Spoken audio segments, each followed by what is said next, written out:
દરેક નીતિની સામે કાયદાની રીતે ઊભો રહેતો SSK ન્યૂઝ ચેનલ। સુરત શહેરના નર્સિંગ કર્મચારીઓ દ્વારા વિવિધ મુદ્દાઓ સાથે વિરોધ પ્રદર્શન કર્યું હતું, જેમાં 500 જેટલા નર્સિંગ કર્મચારીઓ જોડાયા હતા। સુરતમાં નર્સિંગ કર્મચારીઓએ વિવિધ માંગણીઓ સાથે વિરોધ કર્યો હતો। આશરે 500 જેટલી નર્સિંગ કર્મચારીઓ વિરોધમાં જોડાઈ હતી।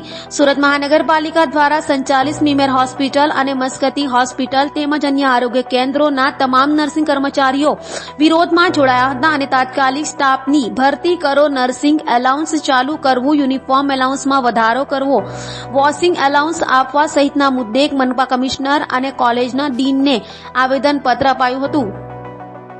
जी आपનું નામ? मनोज निकुम। મનોજભાઈ, આજે શું વિરોધ કરી રહ્યા છો, કઈ જગ્યાએ?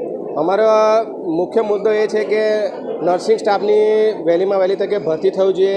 નર્સિંગ એલાઉન્સની જે માંગણીઓ છે અમારી ઘણા વખતથી એ અમારી સંતોષાવી જોઈએ અને સમયસરમાં અમારી બધી માંગણીઓ પૂરી થઈ જાય, એ જ અમારો મેઇન મુદ્દો છે। શું માંગણી છે તમારી?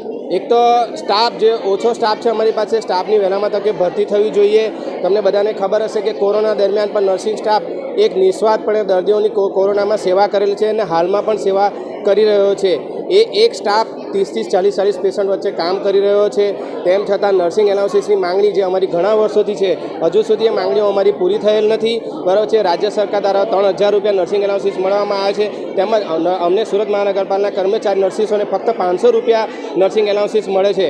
તો અમારી એક જ માંગણીઓ છે કે અમારી જે નર્સિંગ એલાઉન્સીસ છે એ વહેલી તકે શરૂ કરવામાં આવે, અમારી સ્ટાફની ભરતી કરવામાં આવે, તેમજ કોવિડ દરમિયાન જે વધારો રાજ્ય સરકાર દ્વારા દરેક અન્ય મહાનગરપાલિકાઓના કર્મચારીઓને પણ આપવામાં આવે છે, એ લઘુત્તમ વેતન ધારો પણ અમને હજુ સુધી મળેલ નથી। તો આ તમામ માંગણીઓ અમારી વહેલી તારીખે સંતોષાય એવી જ અમારી અપેક્ષા છે। આના માટે તમે કોઈને રજૂઆત કરી હતી?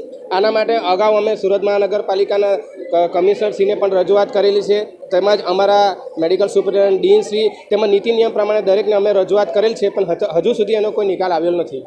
જો અગર તમારો નિકાલ નહીં આવશે તો તમે શું કરશો?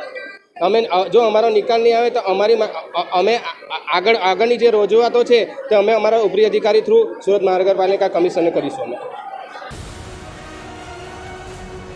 દરેક નીતિની સામે કાયદાની રીતે ઊભો રહેતો SSK ન્યૂઝ ચેનલ।